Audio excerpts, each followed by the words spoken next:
Los servicios informativos de Telecristal presentan en su horario del mediodía un programa especial dedicado a valorar la compleja situación electroenergética y medidas adoptadas en la provincia para hacer frente a limitaciones en un contexto de alcance nacional. Hasta la 1 pasado meridiano compartiremos valoraciones y orientaciones de utilidad tanto para los clientes del sector residencial como del estatal, además de otras proyecciones en materia energética que ya se encuentran en fase de ejecución. Les invitamos al diálogo conducido por el periodista Iván Romero Torres.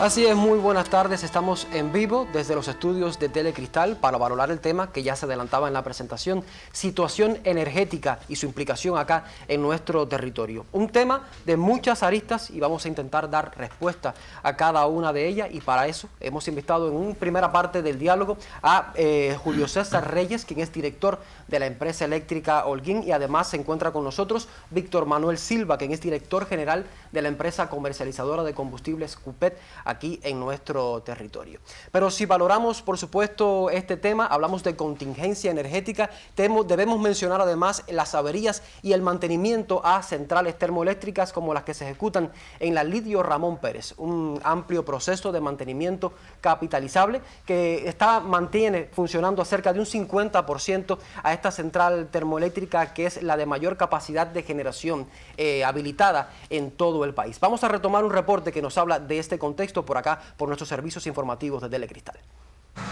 La generación de electricidad en la termoeléctrica Lidio Ramón Pérez de Felton en Holguín es continua. Sin embargo, la central solo puede entregar 177 megawatts hora de los más de 500 de su capacidad instalada. La ruta crítica está hoy en la unidad 2, detenida por extensos trabajos de mantenimiento capitalizable necesarios para solucionar a tiempo dificultades técnicas y evitar futuras averías. Están la totalidad de las condiciones y los recursos para ejecutar este mantenimiento. Por otro lado, se interviene de manera a doble turno, a 24 horas, en otras rutas de trabajo relacionadas con el cambio de conductos de aire, gases, es decir, aire hacia la combustión y gases de retorno a la chimenea. Se trabaja en los sistemas auxiliares, en los equipos dinámicos que tiene que ver con la puesta en servicio de la unidad, y lo que logra el aplazamiento, o lo que provoca el aplazamiento de los trabajos y del arranque del bloque es lo relacionado con el rotor de la turbina. El objetivo es lograr que terminando el rotor no haya nada pendiente y se arranque la unidad con éxito. Mientras la unidad 1 opera con estabilidad, pero a un 68% aproximadamente. En estos momentos la unidad número 1 está en servicio, es decir, en línea, aportando 177 megawatts de una disponibilidad de 260, afectado por ensuciamiento de la caldera y otros defectos propios de una ejecución que está prevista en los próximos días, y un mantenimiento entre 10 y 15 días para recuperar la capacidad generadora de 260 megawatts. Los contratiempos han obligado a extender a más de 30 días las labores de mantenimiento en la unidad 2 para luego valorar su posible sincronización al sistema electroenergético nacional para inicios de julio. Un camino largo de esfuerzos en la recuperación de la central térmica con la mayor capacidad instalada en el país. Desde Holguín, Iván Romero, Sistema Informativo de la Televisión Cubana. Así es, amplias y extensas labores de mantenimiento que hoy se ejecutan en la Lidio Ramón Pérez para sincronizarla a finales de este mes por el Sistema Electroenergético Nacional. Y tras repasar este reporte y la situación que está sucediendo allí, es momento de entrar en contexto y en diálogo también. Conversamos primeramente con Julio, director de la empresa eléctrica. Estas labores de mantenimiento ya como tal en la Lidio Ramón Pérez, ¿cuánto influyen en la capacidad de generación que tiene como tal ya el país para asumir la amplia demanda? Y buenas tardes a ustedes y a los compañeros televidentes que nos están viendo en la geografía holguinera en el día de hoy. Usted hablaba de Lidio Ramón como unidad. Evidentemente, aunque Guitera es la unidad como monolítica, así como unidad única de mayor potencia en Cuba, Lidio Ramón con sus 2 unidades es la capacidad instalada mayor térmica que tenemos en el país. Así es. Hay que decir que la unidad que está en mantenimiento, que como se habla en el material anterior, está previendo en el mes de julio aproximadamente, aunque se va a ir dando información paulatina de su avance y su incorporación, que por supuesto va a ser entre el verano, son 260 megawatts.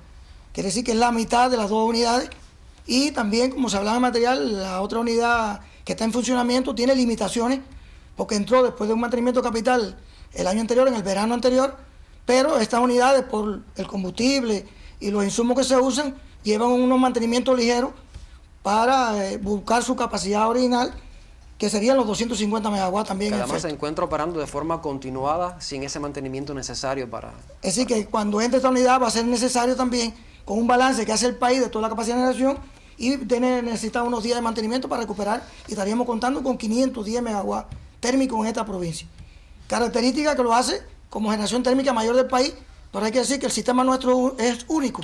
Así que toda la generación que tenemos en la provincia, tanto térmica, tenemos generación también fuel, con emplazamientos en MOA, emplazamientos en el propio Felton, que también tiene 60 megawatts de fuel. También contamos con la generación diésel en una composición de baterías. Tenemos 6 baterías en la provincia y tenemos 20 emplazamientos aislados de generación distribuida con diésel. En la provincia también contamos con un nivel de generación eólica, que decíamos son 9,6 megawatts. De las fuentes renovables. De fuentes renovables. Y también contamos con una pequeña generación de mini hidroeléctricas, prácticamente en Mayarí y Moa, que también se incorporan al sistema de la generación de la provincia. ¿Y qué representatividad tendrían estas pequeñas fuentes de generación ya renovables para aportar al sistema electroenergético nacional como tal? Hay que decir que es incipiente. Prácticamente la generación hidráulica representa más de un 0.4%, es decir, estamos hablando de 4,8 megawatts. El parque eólico de Ibarra, 9,6 megawatts. Es decir, que es algo que se montó como estudio, y creo que ahora estamos en condiciones de ir a un incremento paulatino con la pretensión que tiene el país de llegar en el 2030 a una necesidad también, ir convirtiendo esta matriz energética mayoritariamente en renovables. Así que podemos decir que es incipiente. Todavía dependemos de estas generaciones con térmicas y con los combustibles fósiles aún en la provincia. Insistíamos en la termoeléctrica de Felton porque tiene una gran incidencia. Es la central, como usted decía, de mayor capacidad instalada en el país, aunque la Quiteras tenga un peso importante en el sistema electroenergético nacional. De entrar ya, una vez que pueda entrar en julio esta central, sería notable el cambio ya en la estabilidad en el servicio. ¿Hasta qué punto sería así? Vamos a sacar una cuenta muy rápida. Estamos hablando de una unidad de 250 y otra que tiene limitado alrededor de 90 megawatts. Cuando usted suma estos dos factores, estamos hablando de más de 300 megawatts. Y hoy el déficit del país en varias ocasiones ha estado en el entorno de los 300, 350. Quiere decir que prácticamente en algunos momentos que hemos tenido un déficit de 300 megawatts del país, con la incorporación de Felton, se hubiera podido cubrir. Se hubiera podido cubrir y no hubiéramos tenido el déficit. Independientemente que depende de otras unidades en el país que están en mantenimiento. Además de Felton, hay 2 unidades también en mantenimiento programado en el país, más 5 que están en avería. Así que eso es lo que ha complejizado el entorno en esta fecha del 17 de mayo. ¿Qué características, ya entrando un poco en el contexto del territorio, qué características tiene el consumo de energía eléctrica en nuestra provincia que puede condicionar determinadas afectaciones, los molestos apagones, tanto en el sector ya este consumo, en el sector residencial como en el estatal propiamente? Sí, yo creo que bueno, esta energía después que se pone al servicio en las redes eléctricas distribuidas, hay 2 consumos principales, que es el sector residencial y el sector estatal. Hoy el sector residencial determina prácticamente un 59% de la energía que se pone disponible en la provincia y un 41% el sector estatal. Yo quiero referirme a 2 elementos que creo que vale la pena que lo conozcamos, porque se habla de consumo eléctrico. El consumo eléctrico no es lo mismo que la demanda, que la demanda es la que nos lleva al apagón, por decirlo en un momento determinado. El consumo es la energía que consumimos durante las 24 horas del día, sí, es acumulativa, pero la demanda es la máxima cantidad de energía que se consume en un instante de tiempo, momentáneamente, y esa demanda tiene un comportamiento en las 24 horas irregular. Digo irregular porque en los horarios de la madrugada la demanda disminuye y prácticamente notablemente. Y esta provincia está en el entorno de los 130 megawatts. Sin embargo, ya en el mediodía ya subimos a 180 megawatts aproximadamente en el pico del mediodía. Pero en el nocturno llegamos a 190 en el verano. En el invierno llegamos a 230 megawatts, que hay 2 características diferentes entre el verano y el invierno. Bueno, estamos en el verano en este momento y son 190 megawatts el pico nocturno. Así que ese comportamiento es progresivo y es creciente en el medida que pasa el día. Esto está determinado fundamentalmente por el sector residencial, lógicamente. En el impacto del sector residencial. En el sector estatal hay que decir que ocurre fundamentalmente en el diurno, porque son pocas las empresas de trabajo continuo que sí existen y tienen su influencia, que lo tenemos determinado aquí en la provincia, que prácticamente en ese momento nocturno hay unos 11 megawatts que dependen puramente de la zona industrial. Y el níquel, que es un factor coyuntural, yo diría, y típico y único de la provincia de Holguín, que también en una producción continua nunca se afecta, aunque ellos tienen un nivel de generación propia, no siempre satisfacen su consumo y en un momento determinado consumen de la red nacional e influyen también en la demanda de la provincia en los horarios que antes mencionamos. Que son centros altos consumidores. Son altos centros consumidores que el níquel consume alrededor de 50 megawatts, pero bueno, tiene un autoabastecimiento y realmente está entre 10 y 15 megawatts la dependencia que tiene de la red nacional en momentos que ellos no cubren su consumo. ¿Se puede decir entonces que la provincia tiene una gran influencia a la hora de determinar la demanda en todo el país, de forma general? Sí, positivo. Hay que decir que la demanda del país aproximadamente en estos horarios está en los 3.500 a 3.600 megawatts. Y la provincia de Holguín, 180 a 190. Estamos hablando prácticamente, componemos más del 10% de la demanda del país. Como estructura, para nada despreciable, por supuesto. Para nada despreciable. O sea que es importante tener este nivel de consumo bien determinado a la hora de conocer realmente cuál es la demanda que tanto influye en el país. Yo les propongo hacer una pausa en nuestro diálogo para conocer un poco de actualidad sobre este tema, específicamente cómo se mueve Internet de la mano de nuestro estimado colega Raúl Rodríguez. De inmediato aquí con nosotros. Bienvenido.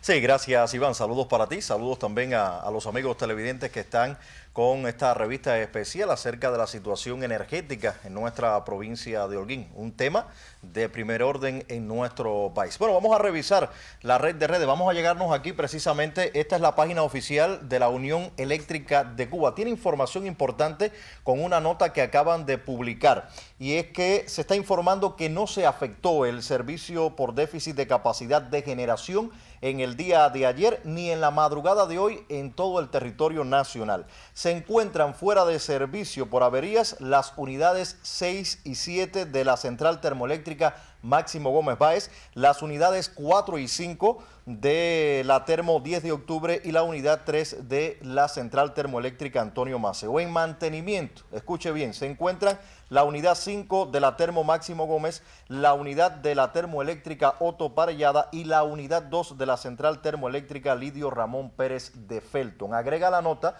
reitero, todo tiene que ver con la publicación de la Unión Eléctrica de Cuba, que se mantienen las limitaciones, como se explicaba por uno de nuestros invitados, en la generación térmica, es decir, 502 megawatts, y se estima para el horario pico una disponibilidad, es decir, para hoy, de 2.575 megawatts y una demanda máxima de 2.550 megawatts para una reserva de solamente 25 megawatts. Por lo que debido a estos bajos niveles de reserva existen riesgos de afectaciones en el servicio en la noche de hoy para la provincia de Holguín, al igual que todo el territorio nacional. Les propongo seguir, nos vamos a Facebook nuevamente. Aquí tenemos Emilio Rodríguez, que ha seguido bien de cerca la ruta del mantenimiento en la termoeléctrica Lidio Ramón Pérez de Felton. Nos informa que el montaje del rotor de baja presión y la rectificación de sus partes y piezas entre la turbina y el generador es hoy uno de los trabajos más complejos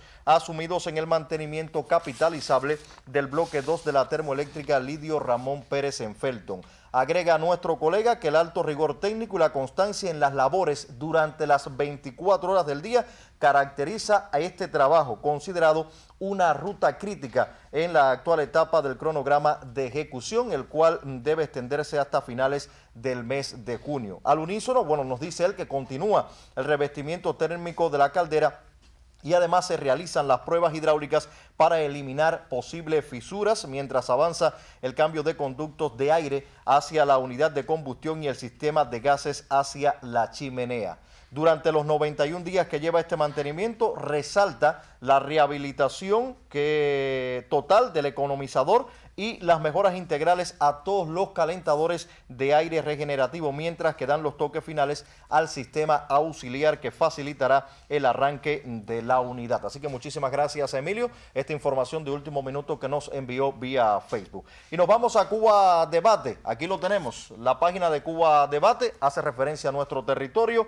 Esensol es la primera MIPYME privada constituida en Holguín que se dedicará a las soluciones energéticas sostenibles a partir del uso de las fuentes renovables de energía y una de las primeras del país.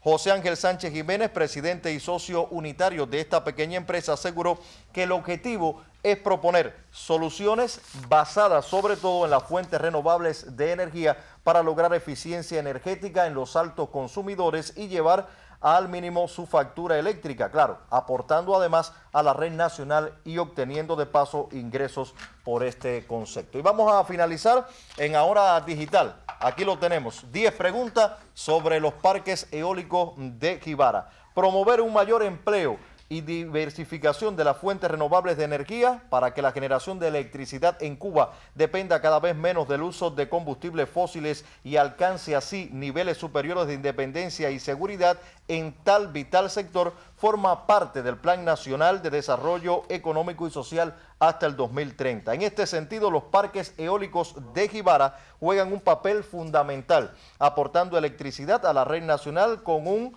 considerable ahorro de combustible al país y el cuidado del medio ambiente. Agrega la nota que aquí se vienen empleando metodologías muy novedosas basadas en la modelación numérica del tiempo y técnicas de inteligencia artificial, un modelo de pronóstico del comportamiento de esta potencia eólica con altos niveles de satisfacción por parte del Despacho Nacional de Carga de la Unión Eléctrica. Reitero lo que está pasando en estos momentos en nuestro país con la generación eléctrica y también alternativas que se están buscando para esta energía natural que es muy importante y que ahorra recursos al país. Usted lo puede hacer desde su centro de trabajo y desde su casa al ahorro de energía y contribuye así a nuestro sistema energético nacional. Así que nos despedimos. Muchísimas gracias. Siga con Iván Romero en esta revista especial.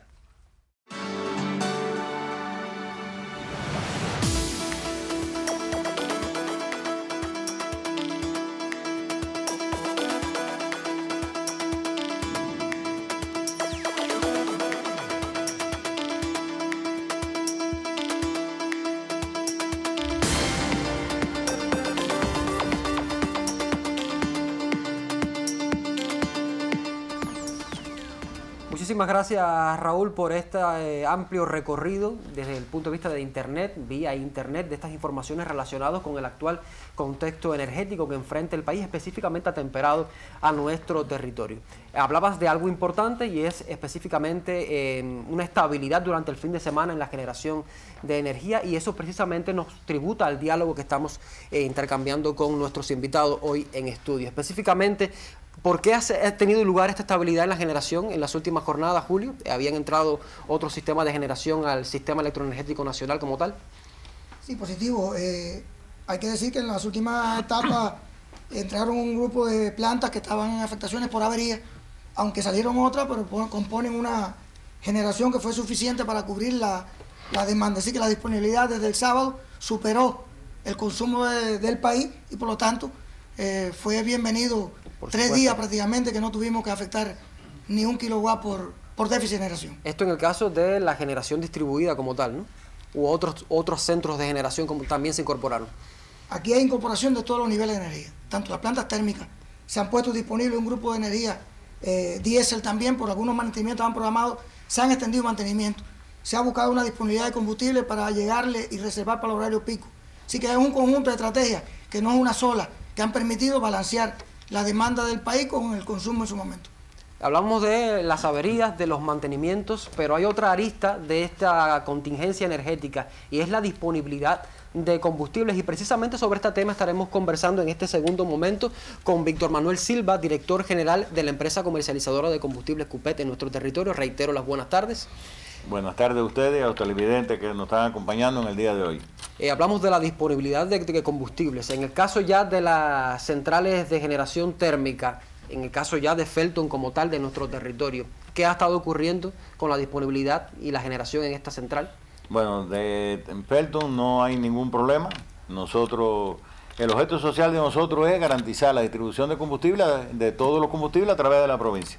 Felton le llega el combustible por barco, en un campo de boya, por ducto, y se le suministra a Felton, que no ha habido ningún problema con el abastecimiento de ese producto, al igual que una batería que tenemos de fuel en Moa, que también le entra por barco y se le da por ducto, y en Felton, que hay otra batería de fuel allí, que se tira por barco a Nicaro, y de Nicaro los transportamos a Felton por paila.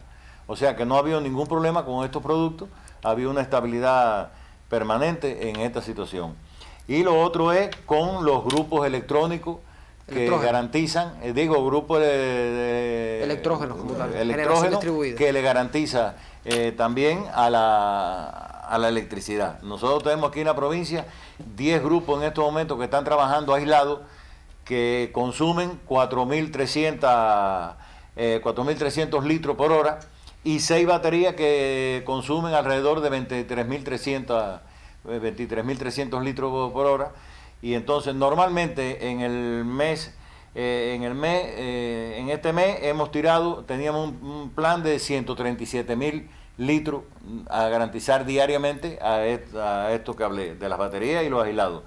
El viernes se decidió por el país aumentar esa distribución a 300.000 litros viernes, sábado y domingo, o sea, 27, 28 y 29.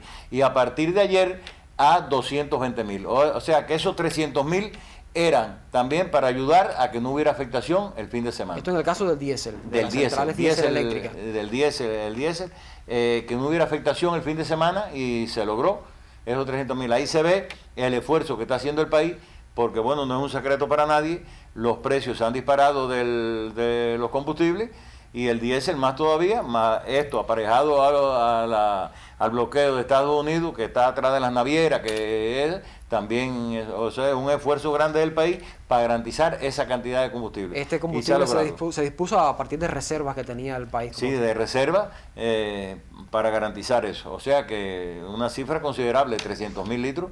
Garantizar. Un combustible muy costoso, además. Sería bueno ejemplificar un poco cómo se mueven los precios de estos combustibles en el caso del diésel eléctrico. Sí, casi se ha triplicado los precios en eso, y eso aparejado también a la persecución que tiene con las navieras, eso también repercute en los precios de los combustibles, el bloqueo. O sea que, vuelvo y repito, es un esfuerzo que ha hecho el país garantizando esta cantidad de combustible para minimizar las afectaciones por todo lo que habló Julito aquí de la termoeléctrica que están en mantenimiento y avería y esas cosas. Eso ayuda a esta situación. A estabilizar un poco esta generación. A estabilizar esta situación. Mencionábamos que se han sumado al sistema electroenergético nacional como tal, sincronizados o de forma aislada, que es otra forma de generación diferente, ya estas centrales de generación distribuida. ¿Cómo ha sido, cómo se ha organizado esta parte de Julio, que entraran al sistema electroenergético, o de forma aislada ya en el territorio como tal? A ver, yo mencionaba ahorita que tenemos en la provincia 6 baterías. Cuando hablamos de baterías, son lugares donde está concentrada una generación grande que permite tributarla con mucha más eficiencia al sistema. Y tenemos también un conjunto de grupos aislados que están prácticamente zonificados en los consejos populares, donde tenemos las subestaciones eléctricas, que permiten también, con el objetivo también, para una condición meteorológica también, poder generar de manera aislada. Pero bueno, en situaciones normales como la de ahora, ellos tributan de manera unísona al sistema. En la medida que hemos podido servir el combustible a estas unidades, también se ha hecho un esfuerzo extraordinario para buscar piezas de repuesto, porque estos son motores.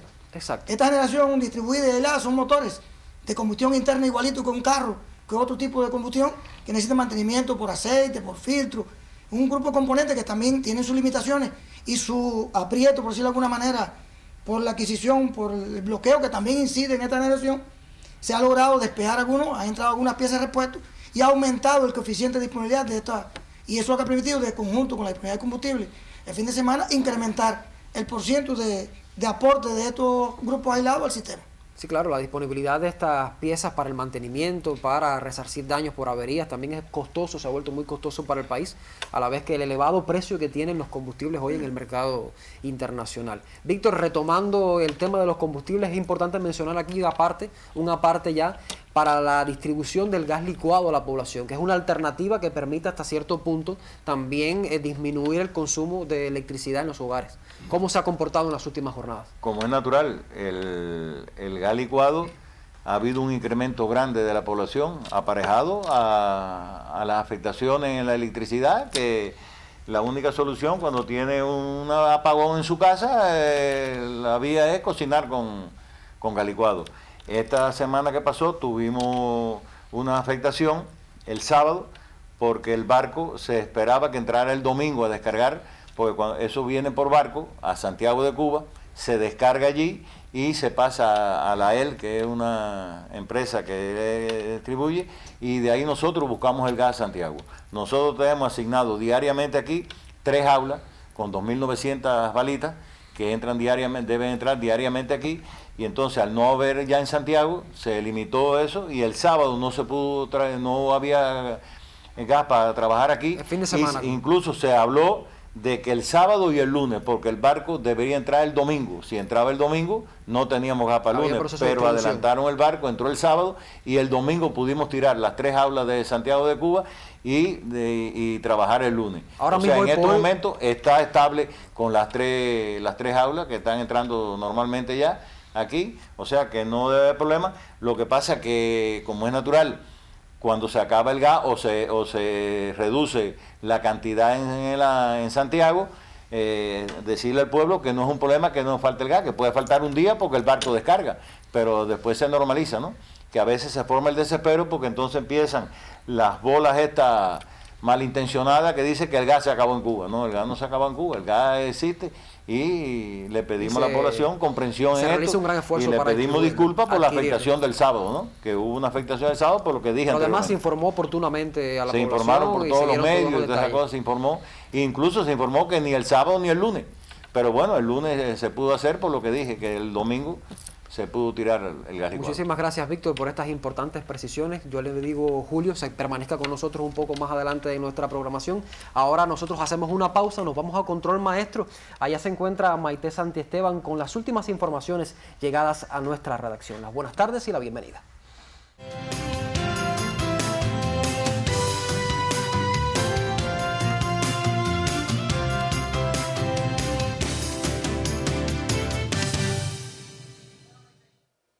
Hola, muchísimas gracias. Muy buenas tardes. Por supuesto que sí, ya estamos listos para compartir con ustedes este servicio especial informativo. En una reunión de trabajo de los organismos impositores y de control de la provincia, encabezada por las máximas autoridades del partido y del gobierno en el territorio, se evaluaron las acciones que se realizan para enfrentar el problema de los altos precios, un tema de gran insatisfacción de la población holguinera. Los detalles en el siguiente reporte que ya nos ha preparado el periodista Luis Enrique Díaz. Con una mirada crítica al enfrentamiento a las incidencias que provocan los altos precios hoy insostenibles para la población, intercambiaron los organismos impositores y de control de la provincia, con la presencia en la primera parte del encuentro del miembro del Comité Central y primer secretario del partido en el territorio, Ernesto Santiesteban Velázquez, y el gobernador Julio César Estupiñán Rodríguez. Aunque la PNR en su operatividad acumula hasta el mes de mayo el procesamiento a más de 9.000 ciudadanos por actividades económicas ilícitas y otros delitos, la Dirección de Supervisión Integral DIS aplica multas que superan los 15 millones de pesos y la Dirección de Finanzas y Precios actúa ante las violaciones. Aún se considera insuficiente lo que se hace para erradicar el problema de los altos precios que siguen golpeando el bolsillo de los holguineros. De que en los municipios como Mayarí se hayan vendido huevos a la población por parte de comercio con precios elevados, al igual que la papa en Calixto García u otros productos agrícolas en los mercados agropecuarios, o que en el rincón de las romerías de Holguín, perteneciente a la empresa de servicios al arte, se haya expendido cerveza a 200 pesos, son ejemplos que dejan mucho que decir de las violaciones en el sector estatal, hoy muy cuestionado con razón por elevar los precios más que los particulares en algunos casos. Sobre ello se refirió Yunia Pérez Hernández, vicegobernadora de la provincia. Lo que más tenemos es problemas de fichas de costo, de precios en la parte estatal, que es la primera que tiene que ajustarse. Tenemos que perfeccionar lo que estamos haciendo en materia de enfrentamiento. Por eso digo que cada organismo tiene que mirarse por dentro. Las acciones para perfeccionar el enfrentamiento a los coleros y acaparadores, indisciplina que sigue actuando impunemente y que inciden también en los precios, fue otro tema del análisis. Sobre ello comentó el teniente coronel Héctor Pérez Osorio, jefe de la PNR. Hemos actuado contra 90 coleros. Aquí hay coleros todavía. A veces afirmamos un lugar por ahí, en un municipio, no, aquí está la línea, no hay nada de eso. Aquí sí hay coleros. Y colero no solamente es que va a la tienda, es que va al punto de gas, es que va a la farmacia, es que va a todos sus lugares. Es decir, que el número todavía, ese 90, es significante para que la policía pueda actuar. Por tanto, además, porque aquí hay cosas que hacer que tributan un resultado. El accionar entre todos unidos, haciendo cada cual lo que les toca, fue el acuerdo final de esta reunión de trabajo que se realizará sistemáticamente para evaluar los resultados de lo que se haga en el enfrentamiento a los altos precios para dar respuesta a esta, una de las insatisfacciones más frecuentes de la población. Desde Holguín, Luis Enrique Díaz, Sistema Informativo de la Televisión Cubana.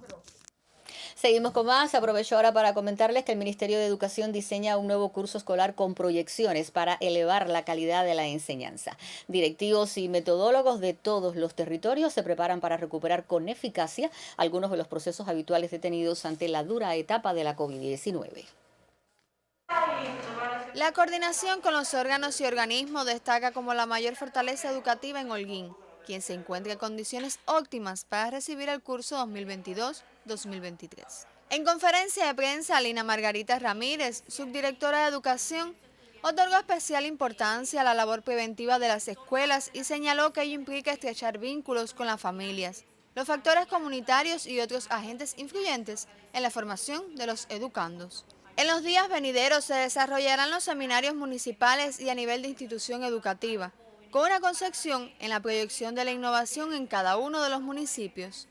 En Holguín se insiste en temas puntuales para avanzar en la educación, entre ellos la preparación de los docentes, el trabajo preventivo con estudiantes en situación de riesgo y el programa de adelanto a la mujer. Natalia Espinosa, Sistema Informativo de la Televisión Cubana.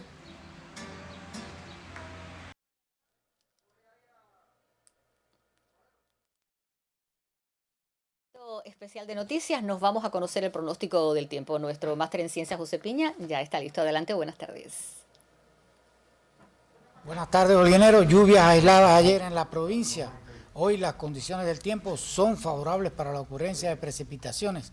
En las imágenes de satélite se ve un flujo del oeste débil y en superficie vamos a tener brisas en la tarde que va a propiciar que se incremente la nubosidad y la convección en el interior de la región oriental. Por lo tanto, los municipios de Cacocún, Urbano Nori, Calixto García y también el municipio Cabecera puede precipitar hoy. El pronóstico, bueno, pues algunas lluvias acompañadas de actividad eléctrica en horas de la tarde y hasta el anochecer para nuestra provincia.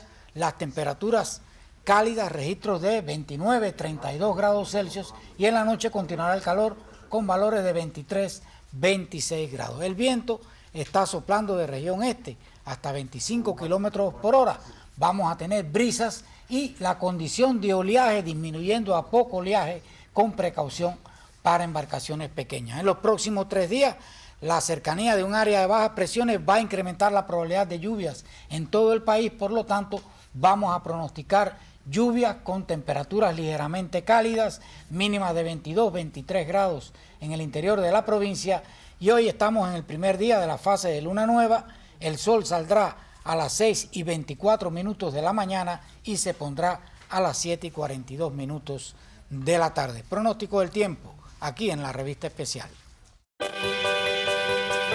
El campeón olímpico de Londres 2012 y subtitular de Tokio 2020, Leuris Pupo, continúa ampliando su palmarés en torneos internacionales al conquistar una medalla de bronce en la modalidad de pistola de tiro rápido a la distancia de 25 metros en el Gran Premio de Granada, en España. Leuris, ubicado en el apartado 1, cerró tercero la fase clasificatoria con acumulado de 579 unidades y pasó a la disputa de las preseas con 15 puntos, solo superado por Song Hun Ho, quien materializó 17.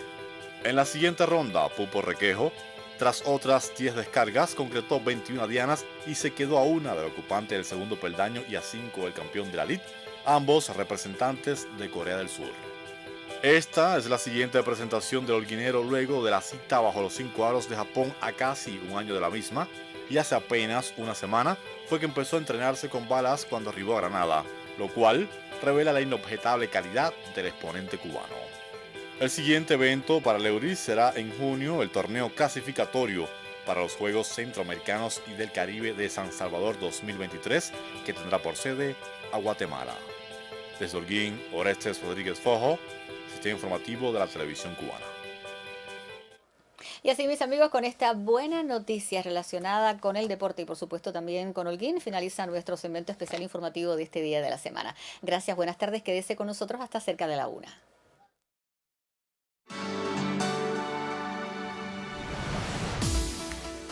Los servicios informativos de Telecristal están presentando un programa especial dedicado a valorar la compleja situación electroenergética y medidas adoptadas en la provincia para hacer frente a limitaciones en un contexto de alcance nacional. Hasta la 1 pasado meridiano continuaremos compartiendo valoraciones y orientaciones de utilidad para todos los holguineros. Siga con nosotros por Telecristal.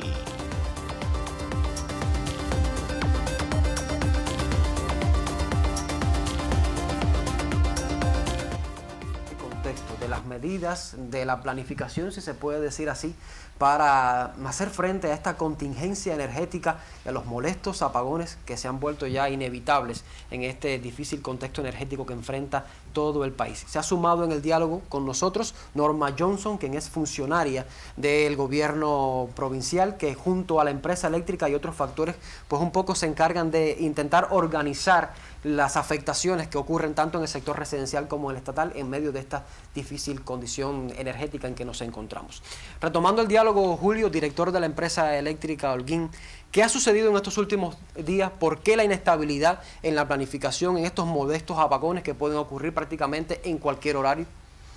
Sí, yo creo que nuestra población merece que incorporemos a este diálogo algunas de las cuestiones que incidieron prácticamente en las diferentes afectaciones del día 17 de mayo que ocurrieron de manera continua hasta el 27 de mayo.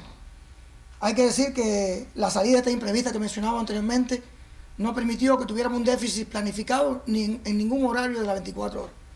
Eso no nos permitió en ningún momento poder hablar de una planificación, y si hablábamos de una planificación era poco probable que la cumplieran. Y creo que el efecto iba a ser también un poco no deseado por nuestra población en este sentido. Teniendo en cuenta que prácticamente del día 17 al día 27, nosotros tuvimos 4 días. El día que menos afectamos 14 horas. Bien difícil esa jornada. Muy difícil, 14 horas de las 24 horas. Y tuvimos 4 días que afectamos las 24 horas seguidas. Sí, los días 20, 21, 22 y 23 afectamos las 24 horas. Y con volumen de energía que llegaron un día hasta 75 megawatts. Con los valores que mencionábamos ahorita de la demanda de la provincia, en ese momento coincidió que teníamos apagado el 40% de la provincia. Así que era muy poco probable hacer una planificación. Ahora, después que se han tomado un grupo de medidas organizativas, también por el país y algunos elementos que se abordaron anteriormente, con el combustible, reparaciones y la incorporación de algunas unidades, se diseñó un escenario crítico, por decirlo de alguna manera, para el país, y de ese escenario del país nos corresponde a nosotros incorporar a ese escenario crítico hacia nuestra provincia. ¿De qué escenario estamos hablando?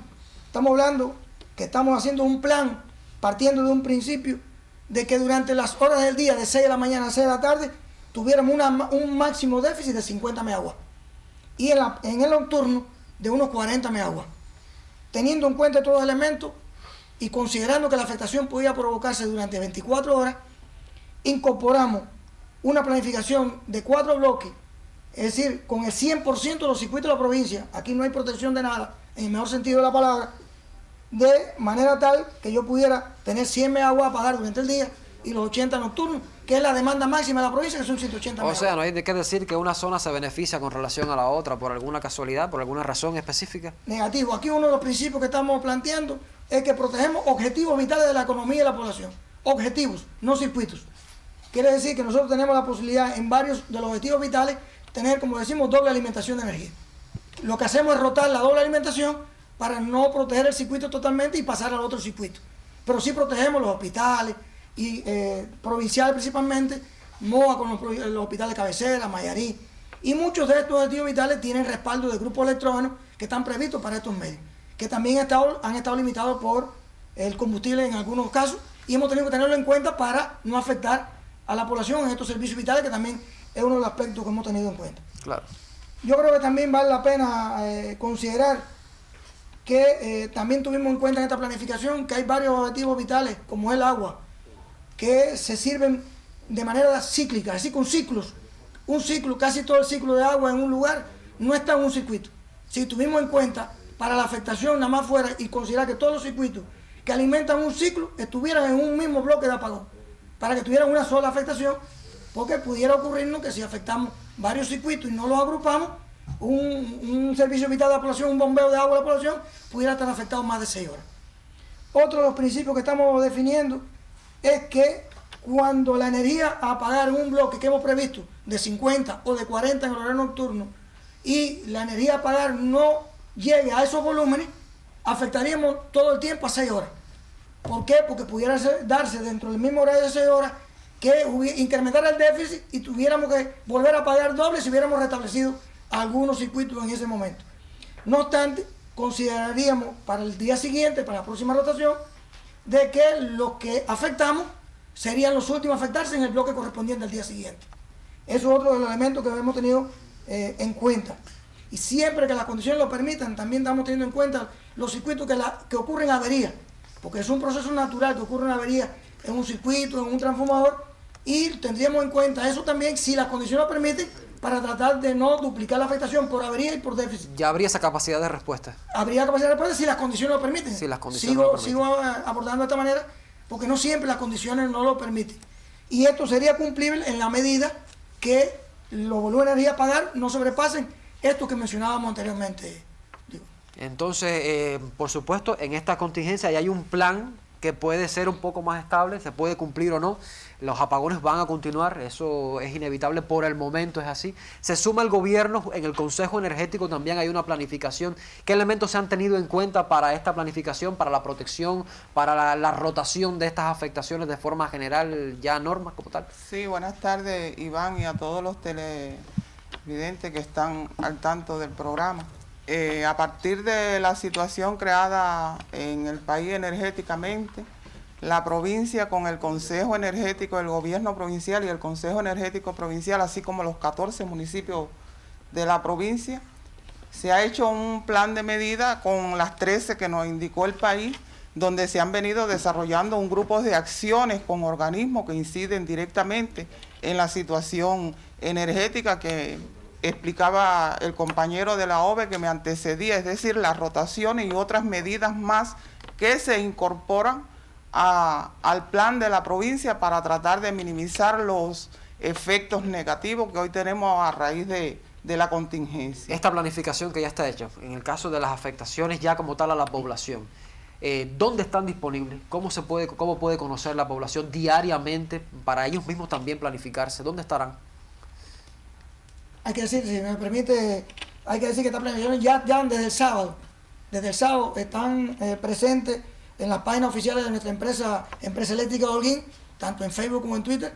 También se lo damos a la parte interesada, gobierno, el partido y todos los puestos de dirección de la entidad. Y hay que decir que también pueden ser disponibles también en el 18888, vía telefónica de nuestro centro telefónico, las 24 horas. Y bueno, también auxiliando también a los medios de la televisión y la radio, que también reciben estas notas que sean planificadas para los próximos días.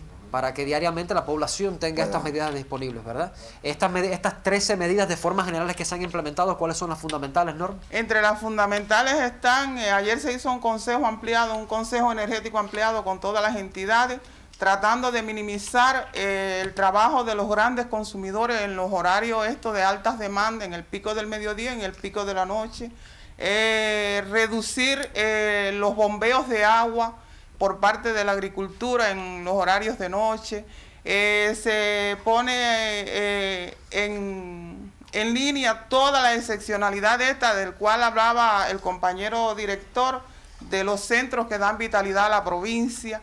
Es decir, hay un grupo de temas, además le sumamos el trabajo de las organizaciones políticas y de masa, las visitas que están efectuando a los lugares, ahí se van a incorporar los consejos populares también, y todo un movimiento en función de tratar de minimizar el impacto que hoy ese es el objetivo. Y yo les agradezco a ambos haber estado en nuestra revista de hoy y haber comparecido todas estas informaciones importantes para la población sobre este contexto.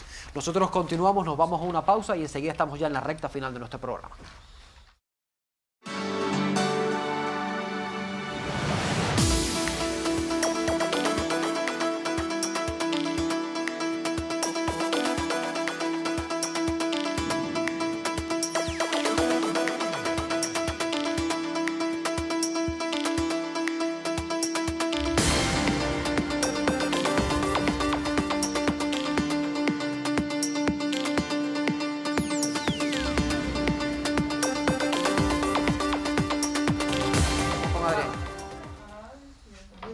Y ya en esta última parte de nuestro programa recibimos a otros dos invitados.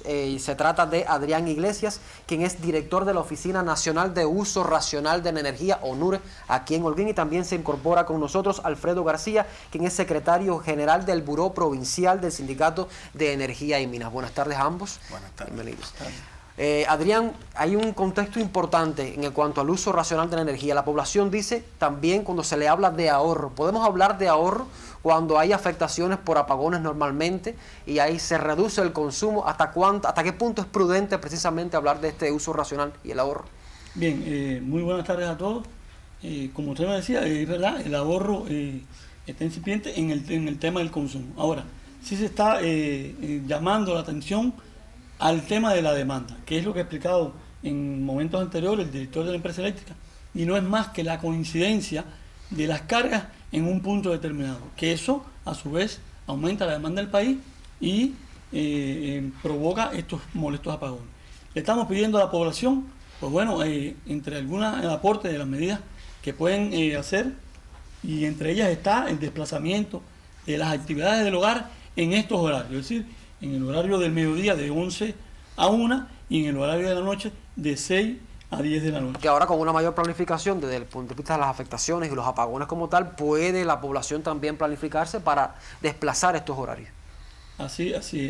Por ejemplo, ellos están a acumular, por ejemplo, la cantidad de ropa necesaria para lavar que se pueda acumular en una cantidad de tiempo para lavar fuera de estos horarios. La cocción, por ejemplo, tratar de desplazarla, el planchado de la ropa igual, acumular y desplazarlos en esos horarios, el encendido de los aires acondicionados que normalmente tenemos en nuestros hogares, hacerlo después de las 10 de la noche. Que son altos consumidores estos equipos. Altos consumidores, claro. Evitar, por ejemplo, entre otras, evitar abrir los refrigeradores frecuentemente, entre otras medidas que, bueno, lógicamente nos apoyarían y nos ayudarían a estos apagones y que también, por supuesto, se extienden estas medidas a los centros de trabajo, los centros laborales, el sector estatal como tal. Alfredo, el trabajo ya directamente con los colectivos laborales, ¿cómo ha sido para tributar a este uso racional de la energía? Bien, buenas tardes. Bueno, lo primero que tengo que decir es que en todos los colectivos laborales, a partir de mañana, día 1 y hasta el 15, se va a estar desarrollando un proceso político donde a través de las asambleas de afiliados, mítines matutinos, vamos a estar precisando las principales acciones que deben hacer todos los trabajadores para reducir este consumo del que estábamos hablando. Se van a fortalecer las comisiones se están fortaleciendo las comisiones de ahorro que hay en cada colectivo. Para esas comisiones van a contribuir a cumplir con todas estas medidas que anunciaba los compañeros que me antecedieron.